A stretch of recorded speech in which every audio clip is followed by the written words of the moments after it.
Hello दोस्तों, स्वागत है आपका हमारे करंट अफेयर्स की क्लासेस में। तो दोस्तों, आज हम करंट अफेयर्स की क्लासेस स्टार्ट करने वाले हैं। तो चलिए बिना किसी देरी के वीडियो को स्टार्ट करते हैं। तो वीडियो को स्टार्ट करने से पहले हम एक मोटिवेशनल कोट के साथ शुरुआत करेंगे। तो मोटिवेशनल कोट जो है वो ये है कि महत्वपूर्ण बात यह नहीं कि हर बच्चे को पढ़ाया जाना चाहिए, बल्कि हर बच्चे को सीखने की इच्छा दी जानी चाहिए। ये नहीं कि सबको पढ़ो पढ़ो पढ़ो रट्टा मारो सब, बल्कि यह होना चाहिए कि हर बच्चे को यह इच्छा मन में आनी चाहिए कि इस चीज़ को हम कैसे सीखें, या इस चीज़ को अगर है तो ये क्यों है, मतलब कि क्या, क्यों, कब, ये जो क्वेश्चन मन में आएंगे तो बच्चे के अंदर, जो विद्यार्थी है उसके अंदर जो इच्छा है वो अपने आप ही मतलब किसी भी चीज़ को जानने की इच्छा अपने आप ही अंदर से जागेगी। तो चलिए हम फर्स्ट क्वेश्चन तरफ बढ़ते हैं। तो हमारा फर्स्ट क्वेश्चन है, हमास एक है। फर्स्ट ऑप्शन है इसमें फ़लस्तीनी इस्लामी चरमपंथी संगठन। सेकंड ऑप्शन है इसमें अलकायदा समूह का विस्तृत रूप। थर्ड ऑप्शन है संयुक्त राष्ट्र की एक एजेंसी, यानी कि यूएन की एक एजेंसी है। लास्ट ऑप्शन है इसमें कोई नहीं। तो देखिए इसका जो आंसर रहने वाला है वो है फ़लस्तीनी इस्लामी चरमपंथी संगठन। देखिए जैसे कि आप सभी जान रहे हैं कि 7 अक्टूबर से जो है इज़राइल और हमास, यानी कि हमास जो एक मिलिटेंट ग्रुप है, उनके बीच ये जो युद्ध है लगातार चल रहा है। और युद्ध की वजह से इतने लोगों को अपनी जान से हाथ धोना पड़ा है कि अभी तक उसका जो है एग्जैक्ट आंकड़ा हमारे सामने नहीं आया है। अभी कुछ दिन पहले बताया था कि एक हॉस्पिटल पे इजराइल ने रॉकेट से हमला किया, तो वहाँ पता नहीं कितने लोगों को मौत की नींद सुला दिया। तो चलिए ये तो खैर बाद की बातें हैं, चलती रहेंगी। नेक्स्ट क्वेश्चन है इजराइल की राजधानी। तो फर्स्ट ऑप्शन है तेल अवीव, सेकंड ऑप्शन है जेरूसलम, थर्ड ऑप्शन है गाजा और फोर्थ ऑप्शन है वेस्ट बैंक। तो देखिए दोस्तों, जो इजराइल और हमास के बीच युद्ध चल रहा है वो देखिए बहुत ही घमासान युद्ध है। तो इसलिए ये क्वेश्चन बनने की संभावना है कि इजराइल की राजधानी क्या है, क्योंकि इजराइल लगातार सुर्खियों में बना हुआ है। तो इसका आंसर होने वाला है जेरूसलम। जेरूसलम एक होली प्लेस है, क्योंकि यहाँ पे यहूदियों, देखिए यहूदी जो है इजराइल के रहने वाले हैं। और यहूदियों को देखिए वर्ल्ड वॉर सेकंड हुआ था, तो वहाँ पे यहूदियों को इतनी बेरहमी से मारा गया था, बहुत ही बेरहमी से। तो ये वही यहूदी हैं जो इजराइल में इस टाइम हमास और इजराइल के बीच जो घमासान युद्ध चल रहा है। तो नेक्स्ट क्वेश्चन है हिजबुल्लाह क्या है।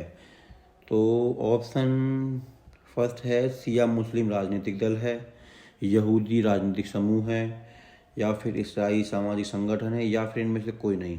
तो देखिए इसका जो आंसर होगा वो तो है शिया मुस्लिम राजनीतिक दल। देखिए हिजबुल्लाह को जो मैंने इसलिए यहाँ पे इंक्लूड किया है क्योंकि ये भी एक मिलिटेंट ग्रुप है, जो कि हमास जो ग्रुप है उसी की तरह एक शिया मुस्लिम राजनीतिक दल है। और ये कहाँ पे एक्टिव है, ये है लेबनान में। तो इसलिए मैंने नेक्स्ट क्वेश्चन को भी यहाँ पे इंक्लूड किया कि लेबनान की राजधानी क्या है। तो देखिए लेबनान की राजधानी क्या होने वाली है। फर्स्ट ऑप्शन है बैरूत, सेकंड ऑप्शन है तेहरान, फिर थर्ड ऑप्शन है बगदाद, चौथा ऑप्शन है अमान। तो इसका आंसर है बैरूत। तो देखिए ये जो मिलिटेंट ग्रुप हैं ये बहुत ही इंपॉर्टेंट हैं, इनसे कभी भी क्वेश्चन बन सकता है, क्योंकि ये लगातार करंट में हैं और रहते भी हैं।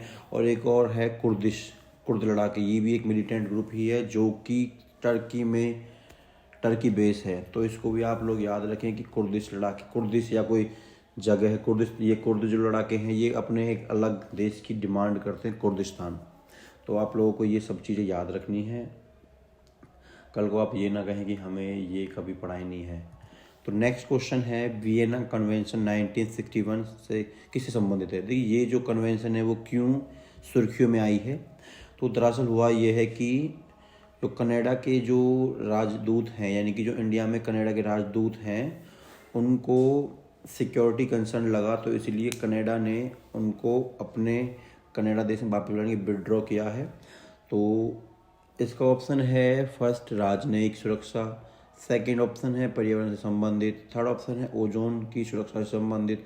फोर्थ ऑप्शन है मरीन लाइफ की सुरक्षा से संबंधित, यानी कि जो समुद्री जीवन है उसकी सुरक्षा से संबंधित। तो देखिए इसका आंसर जो होगा, आप लोग सोच सकते हैं, तो इसका आंसर जो है राजनयिक सुरक्षा से है, क्योंकि वियना कन्वेंशन 1961 जो बनी है वो इसका जो मतलब जो फ्रेमवर्क तैयार किया गया उसका जो मेन मोटिव वो यही है कि जो जितने भी सिग्नेटरी देश हैं उनके बीच में जो उनके बीच है और उनके जो राजदूत होंगे उनके थ्रू देशों में, सिग्नेटरी देशों में एक फ्रेंडली इन्वायरमेंट को तैयार करना है। तो राजनयिक जो होंगे राजदूत, वो उन देशों में जो सिग्नेटरी देश हैं उन देशों में जा जाके अपने अपने राजदूतों को वहाँ पे बैठाते हैं।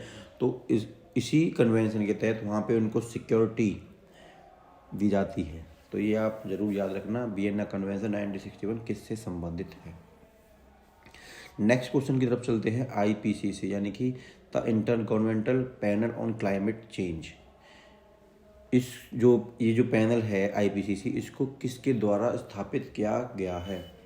तो इसका जो फर्स्ट ऑप्शन है वो है संयुक्त राष्ट्र पर्यावरण कार्यक्रम यानी कि UNEP और विश्व मौसम विज्ञान संगठन यानी कि WMO द्वारा। सेकंड ऑप्शन है अंतर्राष्ट्रीय सौर ऊर्जा द्वारा यानी ISA international solar alliance. Third option है इसका संयुक्त राष्ट्र विकास प्रोग्राम यानी कि UNDP द्वारा। फोर्थ एंड लास्ट ऑप्शन है इसका UN इकोसॉक। तो देखिए दोस्तों इसका आंसर जो है वो है फर्स्ट ऑप्शन यानी कि UNEP और WMO द्वारा। तो दोस्तों जो क्लाइमेट चेंज हो रहा है उस वजह से जो है पूरी तरह से विश्व में जो क्लाइमेट है वो चेंज हो चुका है। कहीं पे बारिश ज़्यादा हो रही है तो कहीं पे सूखा ज़्यादा पड़ रहा है। तो उसी चीज़ को टैकल करने के लिए ये जो पैनल था बनाया गया है और इसको UNEP और WMO द्वारा एस्टैब्लिश किया गया था। तो नेक्स्ट क्वेश्चन की तरफ चलते हैं। धोरडो गांव है जिसे हाल ही में UNWTO यानी कि वर्ल्ड टूरिज्म ऑर्गेनाइजेशन द्वारा वेस्ट टूरिज्म गांव का अवार्ड दिया गया है। तो ये जो गांव है वो धोरडो, वो किस राज्य में है। इसे वेस्ट टूरिज्म गांव का अवार्ड दिया है संयुक्त राष्ट्र की जो एजेंसी है विश्व टूरिज्म ऑर्गेनाइजेशन द्वारा। तो ये जो गांव है वो किस राज्य में स्थित है। गुजरात में है, राजस्थान में है, हरियाणा में है या फिर पंजाब में है। तो दोस्तों ये जो गांव है ये गुजरात में है और गुजरात के भी ये कच्छ डिस्ट्रिक्ट में स्थित है। तो नेक्स्ट क्वेश्चन की तरफ चलते हैं। मेरी माटी मेरा देश योजना किसने शुरू की है। तो ऑप्शन है केंद्र सरकार ने, हरियाणा राज्य सरकार ने, पंजाब राज्य सरकार ने या फिर इनमें से कोई नहीं। तो देखिए दोस्तों इसे केंद्र सरकार ने लॉन्च किया है। इसमें होगा क्या कि जो भी हमारे जवान शहीद हुए हैं उनकी सम्मान में ये योजना चलाई गई है। तो नेक्स्ट क्वेश्चन तरफ चलते हैं। तेज एक शब्द है जो हाल ही में चर्चा में रहा है, ये क्या है। देखिए तो इसके फर्स्ट ऑप्शन है चक्रवात यानी साइक्लोन है, टॉर्पीडो है, लड़ाकू विमान है या पनडुब्बी है। तो दोस्तों इसका आंसर है चक्रवात यानी कि साइक्लोन। तेज एक साइक्लोन है हाल ही में जो चर्चा में रहा है और इस पे हम बात कर लेते हैं। तो तेज के बारे में बात करते हैं तो ये अरब सागर में आया है। और नेक्स्ट क्वेश्चन की बात करें तो हमून, देखिए ये भी एक चक्रवात है जो हाल ही में चर्चा में रहा है। किस सागर के आसपास यह मंडरा रहा है। तो देखिए ये जो है हमून चक्रवात ये बे ऑफ बंगाल यानी कि बंगाल की खाड़ी में मंडरा रहा है और जबकि जो तेज चक्रवात है वो अरब सागर में है। तो आप लोग इसको ध्यान जरूर रखें कि तेज और हमून जो चक्रवात है, पहली बात तो ये एक चक्रवात है और ये अलग अलग रीजन में बने हुए हैं। इस टाइम तेज जो है वो अरब सागर में है और हमून जो है बे ऑफ बंगाल यानी बंगाल की खाड़ी में है। तो नेक्स्ट क्वेश्चन की तरफ चलते हैं। न्यूक्लियर नॉन प्रोलिफरेशन ट्रीटी यानी NPT यानी कि परमाणु अप्रसार संधि का उद्देश्य क्या था। देखिए इसका फर्स्ट ऑप्शन पढ़ लेते हैं। परमाणु हथियारों के निर्माण को रोकना, परमाणु हथियारों को बढ़ावा देना, परमाणु हथियारों की पहुंच सभी जरूरतमंद देशों तक सुनिश्चित करना, या लास्ट ऑप्शन इनमें से कोई नहीं। तो दोस्तों देखिए, इसका जो क्वेश्चन ही पढ़ते हैं, परमाणु अप्रसार यानी कि उनके प्रसार को रोकना था। तो यानी कि इसका फर्स्ट आंसर इसका ऑप्शन होगा फर्स्ट, परमाणु हथियारों के निर्माण को रोकना। ये ट्रीटी 1968 में लाई गई थी, क्योंकि जब कोल्ड वॉर स्टार्ट हुआ यूएसए और यूएसएसआर के बीच, तो उस टाइम जो है इन दो देशों के बीच न्यूक्लियर हथियारों को और हथियारों को लेकर, मतलब कि बढ़ाने के लिए अपने अपने देशों में हथियारों के जखीरा को बढ़ाने को लेकर इस कोल्ड वॉर के दौरान बहुत होड़ मची। तो उसी चीज़ को रोकने के लिए परमाणु अप्रसार संधि को लाया गया, यानी कि एनपीटी।